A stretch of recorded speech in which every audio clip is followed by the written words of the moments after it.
Okay, I'm going over a little bit more of the damage that needs to be fixed on this truck camper. And so what I mentioned before was this cab over is kind of started to sag down a little bit.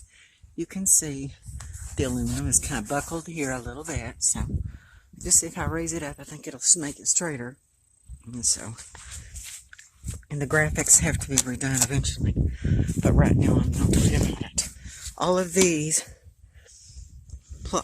compartments, I want to put foam board insulation on the insides of all of these, and some rubber gasket around the edges of it to make them weather tight. So, and all the tops of around all the windows and everything will have silicone put around it. So,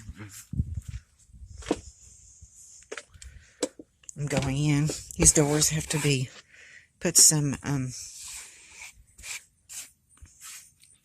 sand these down and redo these doors and stuff.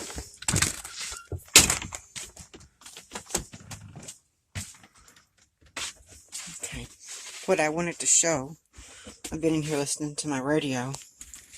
This piece here, this panel has been replaced because it's water damaged. They did a good job on it. You can see behind here is the old wallpaper before they repaired it. So they did a good job on this. Let's see this. I wanted to say this is starting to, you can feel behind here, behind this area, it's starting to rot. You can see this is starting to get a little bad, but not bad. Most of this camper's okay, but under this window, I think most of this is okay, but I just want to think it out and have it all thought out in my head before I actually go to do the work. So,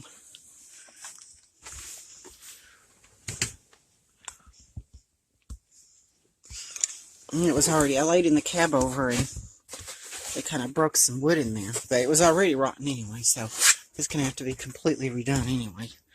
I would like to take this countertop and change the color some way. It would be nice if it was like a marble type of material. If it looked like some kind of marble or something, would be really pretty.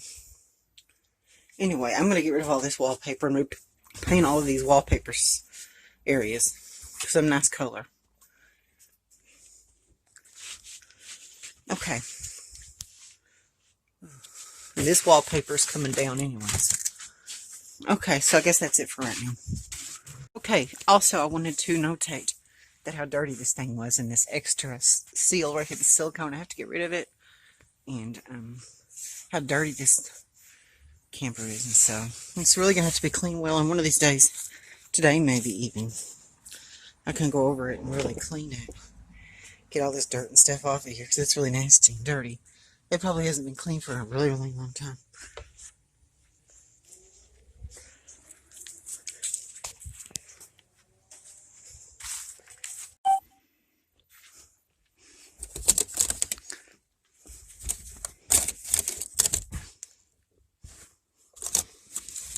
Okay, and I pulled back some of the plywood and the wallpaper to look at the rotten areas.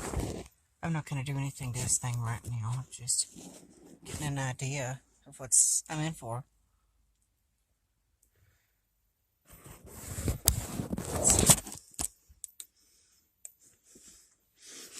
Imagine all of this is bad. All this wood is bad. You can see this right here. All this is rotten underneath of that. So, I would be safe knowing that I'm going to have to rebuild the entire cab over. And it's going to be a project. Taking things apart. See, it's sinking in. It's falling and sinking. But I'm just, before I tear anything apart and just start tearing into stuff, just want to know how I can, take it apart and fix it the right way and put it back together. And get an idea. And I'll just go out to the place, go get some things on Amazon or whatever. And then I'll get the rest of the stuff in the lumber store. That way I can just get everything all at once and just start working on it. And I don't want to tear this apart really until I have all the stuff and I get ready to start doing it. So we'll wait and see. Okay, in rebuilding this camper, I was planning on using styrofoam insulation, but it looks like maybe it already has styrofoam insulation. You can see the styrofoam. You see styrofoam in the underbelly, in the bottom, and you have styrofoam in this wall here. And so is that all the styrofoam? You can see that little blue bit peeking out of there. Also put a little hole in this wall here, styrofoam in this wall too. So I guess the only way I'll need to put styrofoam in this thing is to maybe seal around the edges if there's any gaps or anything like that. So looks like it's already got styrofoam in it from what I can see. And that front wall here that has fiberglass just for the front, and if I redo that I'll do styrofoam in there too. So that's good news. That's really good news. Looks like I won't have to redo it. This camper was built ahead of its time if it's an 86 or an 86, 87 or a 1988 model. So it's really modern for its age.